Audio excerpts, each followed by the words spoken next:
পড়াবো হচ্ছে শিল্প উৎপাদনে সালফিউরিক অ্যাসিড প্রস্তুতি। সেটার নাম হচ্ছে স্পর্শ পদ্ধতি।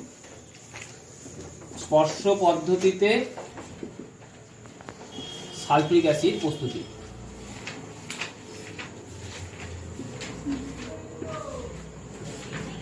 সালফিউরিক অ্যাসিড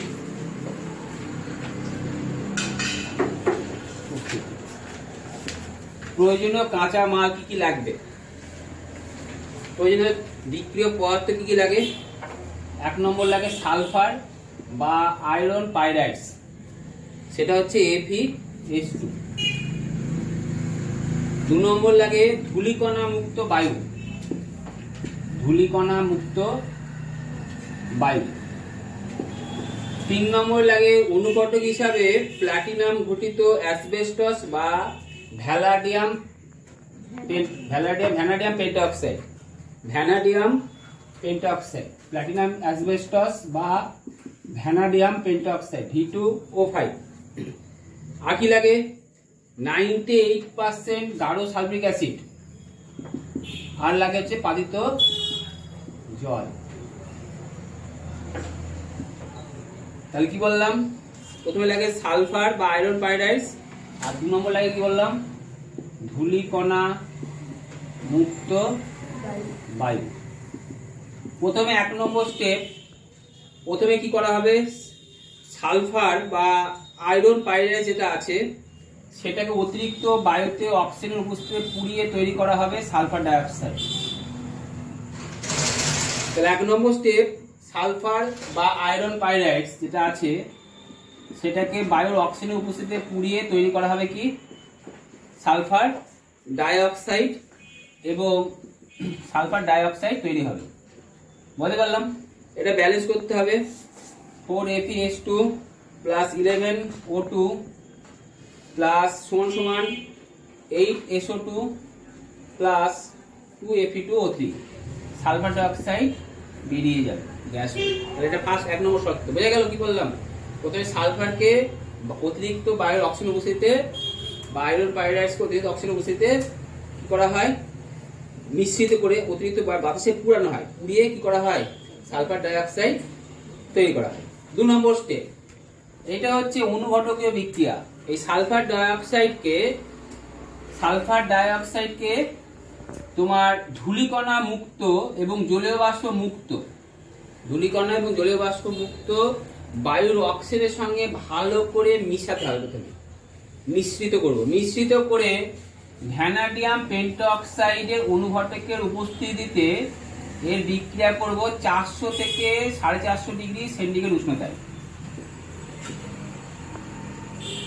এই বিক্রিয়া হচ্ছে উভমুখী, মানে যেমন তৈরি হবে সালফার ডাইঅক্সাইড SO3 এবং তার সঙ্গে তাপ কত তাপ উৎপন্ন করবে? 190 কিলোজুল। 2 নম্বর স্টেপ। তাহলে বোঝা গেল কি বললাম? তাহলে বললাম সালফার ডাইঅক্সাইড এবং অক্সিজেনকে, যে অক্সিজেন নেব সেটা ধূলিকণা মুক্ত হতে হবে এবং জলীয় বাষ্প মুক্ত হতে হবে, জলীয় বাষ্প থাকা যাবে না। দিয়ে বায়ুর বিক্রিয়া করে 400 থেকে 450 ডিগ্রি সেন্টিগ্রেড উষ্ণতায় সাধারণ বায়ুমণ্ডলে চাপে করতে হবে। অনুঘটক হিসেবে ভ্যানাডিয়াম পেন্টঅক্সাইডের উপস্থিতি করানো হবে। সেক্ষেত্রে সালফার ডাইঅক্সাইড এবং 190 কিলোজুল তাপ উৎপন্ন করে। এই বিক্রিয়াটি তাপ উৎপন্ন করে এবং উভমুখী, মানে রিভার্সিবল, দুদিকে হতে পারে। ক্লিয়ার? তাহলে এবার এই উষ্ণতাটা চেয়ে বেশি বা কম নিলেও হবে, কিন্তু এই উষ্ণতায় সবচেয়ে বেশি পরিমাণে সালফার ডাইঅক্সাইড পাওয়া যায়। তাহলে এই রেঞ্জের মধ্যেই আমি উষ্ণতাটা রাখবো। কত থেকে কত? 400 থেকে 450। এই উষ্ণতাটাকে বলা হয় সর্বোত্তম উষ্ণতা, বা একে বলা হয় অপটিমাম টেম্পারেচার। তাহলে এর চেয়ে কম নিলেও কিন্তু হয়, কিন্তু সালফার ডাইঅক্সাইডের পরিমাণটা কম হবে। এবারে পরের প্রশ্ন হচ্ছে যে আমি অনুঘটক হিসাবে কি ব্যবহার করেছিলাম? অনুঘটক হিসাবে ব্যবহার করেছিলাম ভ্যানাডিয়াম পেন্টঅক্সাইড, ভ্যানাডিয়াম পেন্টঅক্সাইড। সেক্ষেত্রে প্ল্যাটিনাম নিলেও কিন্তু হয়। প্ল্যাটিনাম কিন্তু প্রচন্ড দামি একটা অনুঘটক। তোমরা জানো সোনার চেয়ে দাম বেশি প্ল্যাটিনামের। তাহলে সেক্ষেত্রে প্ল্যাটিনাম আমি নেবো না। কিন্তু এবার যদি গ্যাস মিশ্রণে প্ল্যাটিনাম কেন নেবো না, বা শিল্প পদার্থে প্ল্যাটিনাম কেন ব্যবহার করবো না? যদি ধূলিকণা গ্যাস বিশেষ সামান্য ধূলিকণা বা জলীয় বাষ্প বিশেষ করে আর্সেনিয়াস অক্সাইড থাকলে সেটা অনুঘটক বিষ হিসাবে কাজ করে। এই যে অক্সিজেনটা বলেছিলাম ধূলিকণা মুক্ত, জলীয় বাষ্প মুক্ত থাকতে হয় বলেছিলাম। ধূলিকণা বা জলীয় বাষ্প বা আর্সেনিয়াস অক্সাইডে থাকে সেটা অনুঘটক বিষ হিসাবে কাজ করে, ফলে কি করবে, প্ল্যাটিনাম অনুঘটকের কার্যকারিতাটা কমিয়ে দেবে। ভ্যানাডিয়াম পেন্টঅক্সাইড এই অনুঘটক বিষ ক্ষমতাটা নেই, মানে এর উপর কোনো রিয়াকশন করতে পারে না, 1 নম্বর। 2 নম্বর কথা কি, ভ্যানাডিয়াম পেন্টঅক্সাইডের দামটাও প্ল্যাটিনামের তুলনায় অত্যন্ত কম। বুঝতে পারলাম? মানে এর ক্ষমতাটা এই যে বললাম, ওই ধূলিকণা মুক্ত বাতাসে জলীয় বাষ্প বা আর্সেনিয়াস অক্সাইড থাকলে পরে কি করবে, অধিবিষ হিসেবে কাজ করে। তো সেক্ষেত্রে এই ভ্যানাডিয়াম পেন্টঅক্সাইডের ক্ষমতাটা অনেক বেশি, মানে ওই বিষটাকে কি করে, ও হজম করে নিতে পারে বলতে পারো বাংলা ভাষায়, বা ক্ষমতা মানে ওর কি হয়, বিষটাকে তাড়িয়ে দেয়, মানে এটাকে আটকাতে, বিক্রিয়াটা আটকাতে পারে না। আর সাধারণ বায়ুমণ্ডলের চাপে করা হয় কেন, যদি বায়ুমণ্ডলের চাপ বেশি নেওয়া হতো তাহলে হতো, কিন্তু সাধারণ বায়ুমণ্ডলের চাপে এত পরিমাণ সালফার ডাইঅক্সাইড হয় নর্মাল প্রেসারে, সেটা অনেক অতিরিক্ত। না করলেও কত পার্সেন্ট হয়, 98% প্রায় সালফার ডাইঅক্সাইড উৎপন্ন করে, 98% সালফার ডাইঅক্সাইড উৎপন্ন করে। কিন্তু যদি চাপ বাড়িয়ে দেওয়া হয় তাহলে সালফার ডাইঅক্সাইড পরিমাণ বাড়বে, কিন্তু সম্পূর্ণটা আমি নিতে পারবো না, মানে যে পরিমাণ হচ্ছে সেই পরিমাণটা আমাকে ইউজ করতে হবে শিল্পে, শিল্পে সেটা আমি আর ইউজ করতে, তার উদ্ভিদটা কি হবে, অপচয় হবে। আর শিল্প অপচয় মানে সেটা কি, ক্ষতি। তার জন্য নর্মাল প্রেসারেই করা হয়, কখনোই প্রেসার বাড়িয়ে করা হয় না। বুঝতে পারলাম? তাহলে আমি কি বললাম, যে স্পর্শ পদ্ধতিতে 400 থেকে 450 ডিগ্রি সেন্টিগ্রেড টেম্পারেচার কি বলা হয়, সর্বোত্তম উষ্ণতা বা অপটিমাম টেম্পারেচার। অনুঘটকীয় জারণ, কারণ আমি এটা বললাম এটা অনুঘটক ব্যবহার করেছি, তাই এর নাম হচ্ছে সালফার ডাইঅক্সাইড অক্সিজেন উপস্থিতিতে সালফার ডাইঅক্সাইড উৎপন্ন করেছে। দেখো এখানে SO2 থেকে SO3 উৎপন্ন হয়েছে, তাই এর নাম হচ্ছে জারণ। কেন জারণ, অক্সিজেন যুক্ত হয়েছে।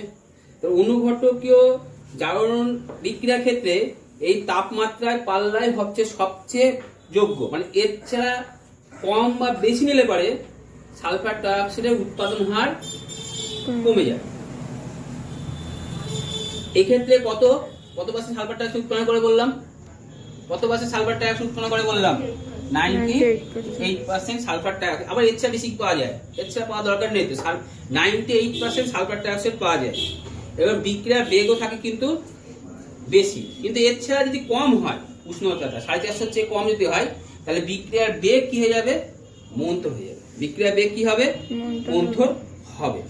আর কি বললাম, যে অনুঘটকের পৃষ্ঠতল, এই যে আমি নিয়েছিলাম অনুঘটকের পৃষ্ঠতলের, এই পৃষ্ঠতল এরকম হতে হবে, মানে একটা দণ্ড নেওয়া যাবে না।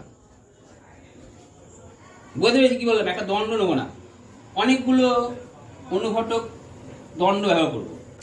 কারণ তুমি শিখে ছোটবেলায় এইটে যে আমরা যখন মশলা করি সেটা গুঁড়ো করে দিই। কেন গুঁড়ো করে দিই, কারণ পৃষ্ঠতলের ক্ষেত্রফল বেড়ে যায়, ফলে রাসায়নিক বিক্রিয়া হারটা তাড়াতাড়ি হয়।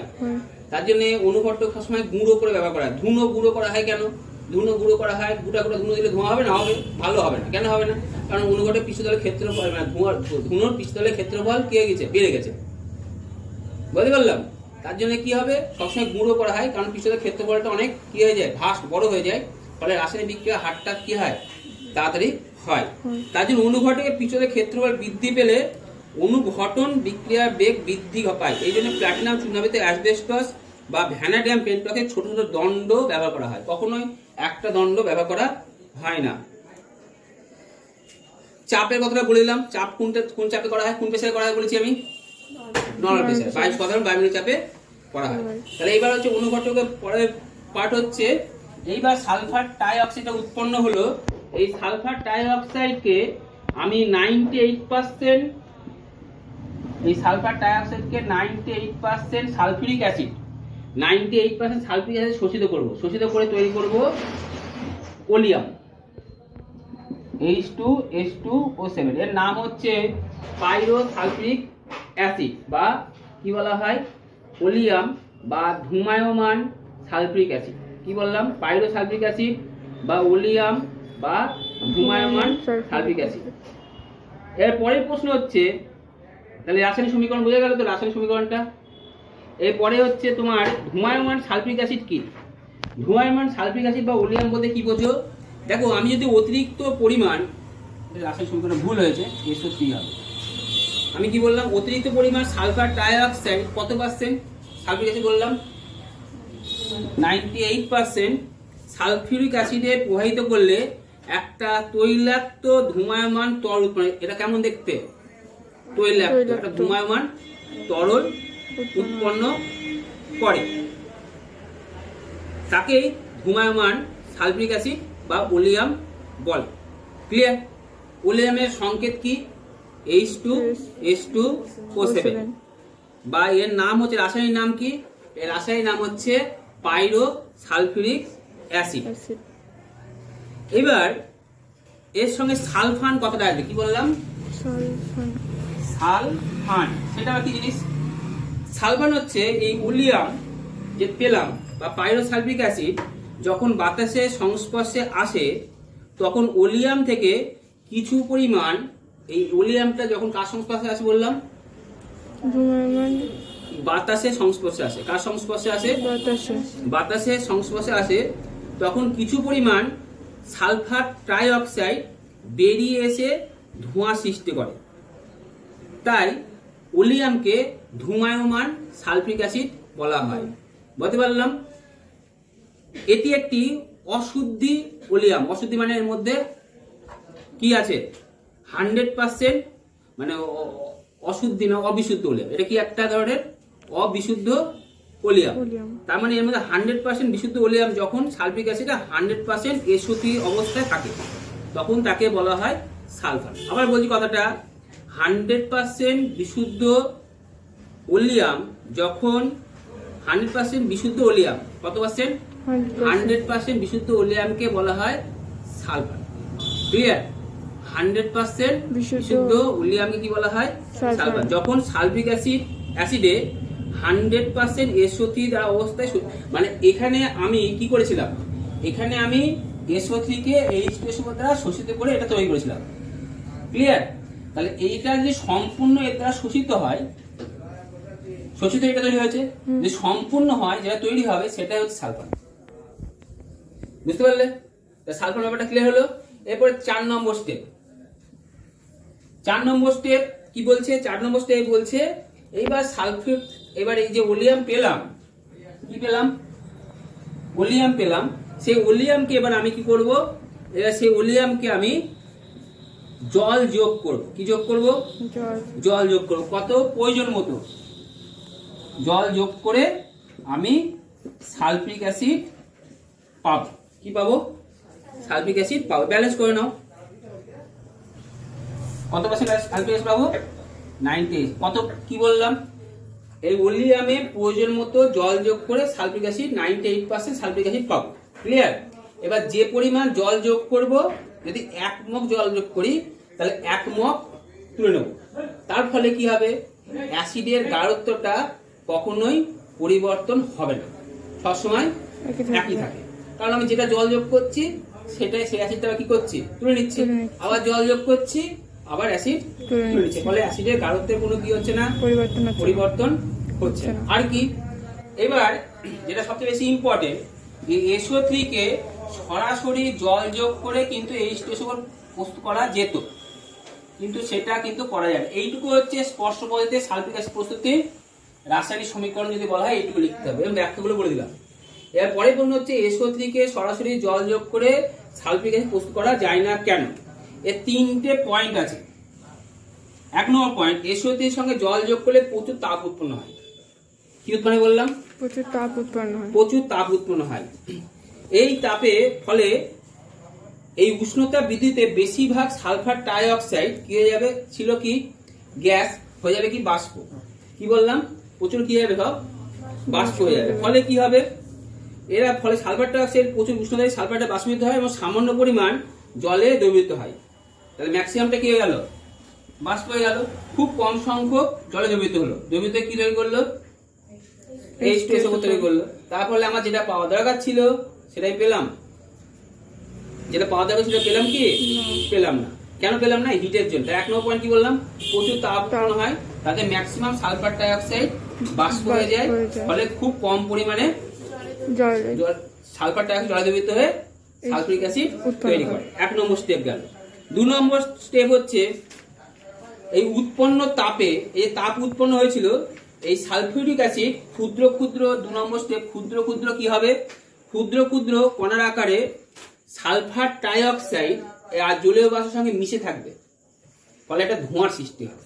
তাহলে আমার দরকার ছিল সালফিউরিক তরল, পেলাম কি ধোঁয়া। সেখান থেকে আলাদা করা সম্ভব নাকি এরকম করে, বুঝতে পারলাম। আর 3 নম্বর কি, 3 নম্বর হচ্ছে এই স্টেশন ভেঙে যাবে। এই স্টেশন কি হবে, হিটে এত তাপ টেম্পারেচার হবে, তাপ এত উৎপন্ন করবে যে সালফিউরিক অ্যাসিড কি হবে, ভেঙে যাবে। ভেঙে কি তৈরি করবে, জল, SO2 এবং অক্সিজেন। তাহলে দরকার ছিল সালফিউরিক অ্যাসিড, পেলাম না, কি পেলাম কি আবার SO2। তাহলে কোনোভাবেই আমি সালফিউরিক অ্যাসিড পাচ্ছি না, বেশি করে পাচ্ছি না। তাহলে 1 নম্বর কি বললাম, প্রচন্ড হিটে কি হবে, বাষ্প হবে, বাষ্প হয়ে কি হবে, এটার সঙ্গে এটা কি হবে, বাষ্প হবে, ফলে মিশতে যে পরিমাণে জলে দ্রবীভূত কম পরিমাণে সালফিউরিক অ্যাসিড পাবো। নাম্বার 2 কি বললাম, ক্ষুদ্র ক্ষুদ্র সালফিউরিক অ্যাসিড কি হবে, ক্ষুদ্র ক্ষুদ্র জলকণায় পরিণত হবে, ফলে তার সঙ্গে ক্ষুদ্র ক্ষুদ্র কণায় পরিণত হবে, তার সঙ্গে এটা আর এটা কি হবে, মিশে থাকবে, ফলে এটাকে আলাদা করতে পারবো না। আর প্রচন্ড হিটে সালফিউরিক অ্যাসিড কি হবে, ভেঙে যাবে, ভেঙে গিয়ে H2O SO2 প্লাস O2 উৎপন্ন করে। ব্যালেন্স করতে হবে 2H2SO4 সমান সমান 2H2O প্লাস 2SO2, 2 দুগুণে 4 দুগুণে 8, তাহলে কত হলো, ব্যালেন্স করলে O2, তাহলে অক্সিজেন উৎপন্ন করবে। তাহলে বোঝা গেল। তাহলে এইটুকু হচ্ছে তোমার স্পষ্ট পদ্ধতিতে সালফিউরিক অ্যাসিড প্রস্তুতির পুরো ব্যাপারটা, ডিটেইলসটা।